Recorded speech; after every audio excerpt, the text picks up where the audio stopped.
안녕하세요. 저는 산업연구원 서비스산업연구본부에 근무하고 있는 박문수라고 합니다. 제가 올해 연구한 주제는 한국의 기업 생태계에 관한 연구입니다.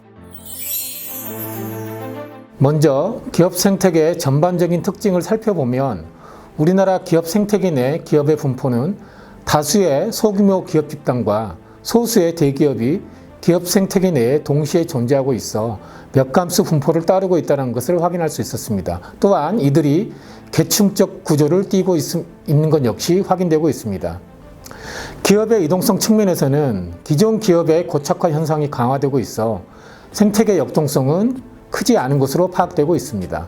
기업 간 거래 네트워크 구조 분석 결과를 보면 먼저 2010년과 2017년 중소기업의 수는 각각 544개, 574개 수준으로 나타나고 있으며 중소기업과 1차에서 N차 협력 관계를 맺고 있는 기업의 수는 2010년 69,864개, 2017년 75,162개로 나타났으며 이 중 전체 기업 간 거래 네트워크에 포함된 기업들의 70%가 1차와 2차 협력 기업에 포함된 것으로 확인되고 있습니다.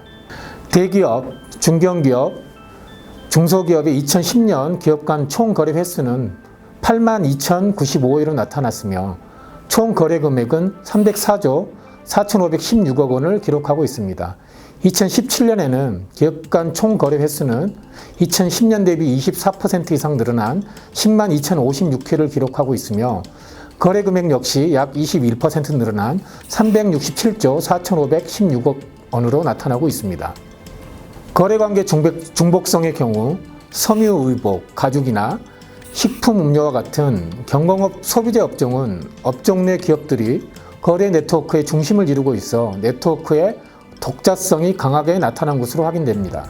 반면 자동차와 조선업은 상호 중복성이 강한 동시에 기기업과 같은 기초공작 업종과의 중복성이 높게 나타났습니다.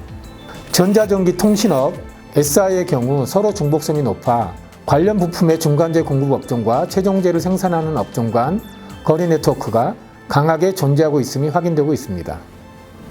거래 네트워크를 시각화한 결과를 보면 식품음료, 유통업의 경우 거래 관계의 중심이 되는 다수의 기업과 협력 기업들이 상대적으로 느슨한 형태로 연결되어 있습니다.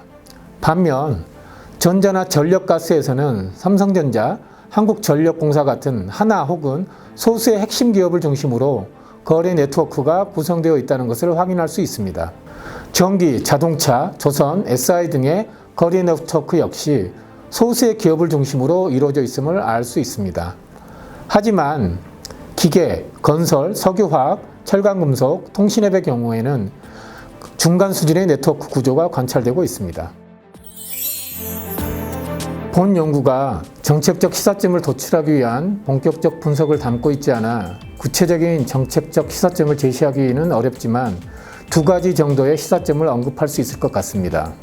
첫째, 우리나라 기업 생태계가 건강하고 지속 가능한 상태를 유지하기 위해서는 대기업과 중소기업 간 관계가 기존 생태계 하에서 유지되었던 지배자, 피지배자의 관계가 아닌 협력적 동반자 관계로 전환될 필요가 있다는 것입니다.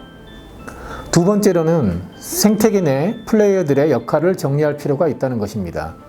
먼저 대기업은 엄격한 선별 과정을 통해 중소기업이 각각의 전문 영역에서 혁신 활동을 수행할 수 있는 장을 제공하고 창의적 아이디어가 구현될 수 있는 환경을 조성해 생태계 내 중소기업의 혁신 역량을 강화할 필요가 있습니다. 이는 결국 대기업의 생존과 성장에 긍정적인 영향을 미치게 됩니다. 중소기업의 경우 피지배자가 아닌 다양한 혁신적 아이디어 창출 활동에 적극적으로 동참하여 혁신형 기업 생태계에 맞는 차별적인 제품과 서비스를 개발하는 데 역량을 집중할 필요가 있습니다. 감사합니다.